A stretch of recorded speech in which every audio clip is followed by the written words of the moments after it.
18 നടന്ന PSC പരീക്ഷയിൽ ചോദിച്ച ഒരു ചോദ്യമാണ് ഇത്. കണക്കുമായി ബന്ധപ്പെട്ടാണെന്ന് നമുക്കറിയാം. വളരെ വളരെ സിമ്പിൾ ആയിട്ടുള്ള ചോദ്യം. എന്താണ് ചോദ്യം? വ്യത്യസ്തമായത്. ഇതിൽ ഒരാൾ വ്യത്യസ്തനാണ്, ബാക്കിയുള്ളവരൊക്കെ ഒന്നാണ്. ഒരു ഗ്രൂപ്പിൽ പെടുന്നത്, മറ്റാൾ മാത്രം പുറത്താണ്. അതാരാ? എങ്ങനെയാണ് കണ്ടുപിടിക്കുക? നമുക്കറിയാം, ചതുരം എന്ന് പറയുന്നത്. ചതുരം എന്നുള്ളതിന് 4 വശങ്ങളുണ്ട്, 4 കോണുകളും.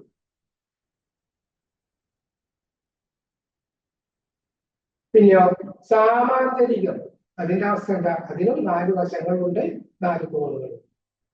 ലംബകം, അതിന്റെ അവസ്ഥ എന്താ? അത് 4 വശങ്ങളുണ്ട്, 4 കോണുകൾ. ചതുരവും സാമാന്തരികവും ലംബകവും തമ്മിലുള്ള വ്യത്യാസങ്ങൾ നിങ്ങൾക്ക് അറിയാം. ചതുരം എന്ന് പറയുന്നത് 4 വശങ്ങൾ ഉണ്ടാവണം, 4 കോണുകൾ ഉണ്ടാവണം. ആ 4 കോണുകളും 90 ഡിഗ്രി ആവണം.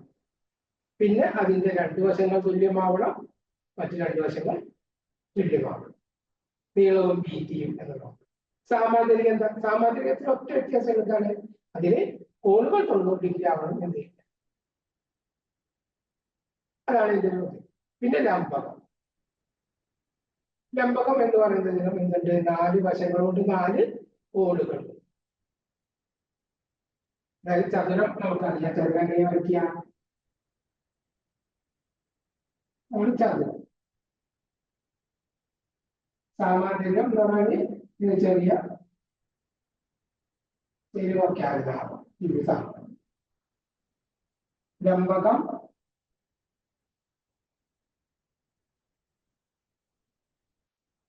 ലംബകം ഇതൊക്കെ 4 വശങ്ങളിൽ 4 കോണുകൾ. പക്ഷെ ത്രികോണത്തിന്റെ അവസ്ഥ എന്താ? ത്രികോണത്തിന്റെ അവസ്ഥ എന്താ? അതിന് 3 വശങ്ങളേ ഉള്ളൂ. 3 വശങ്ങളേ ഉള്ളൂ. അതേപോലെ 3 കോണുകളേ ഉള്ളൂ.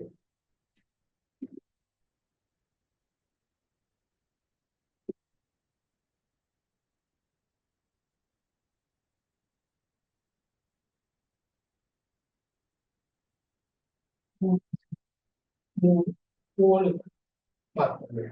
അപ്പൊ ആരാണ് പുറത്തു പോയാൽ തീർച്ചയായിട്ടും ത്രികോണമാണ്. മറ്റുള്ളവർക്ക് ഒരു ഗ്രൂപ്പിൽപ്പെട്ടതാണ്, ചതുർഭുജങ്ങളിൽപ്പെട്ടത്.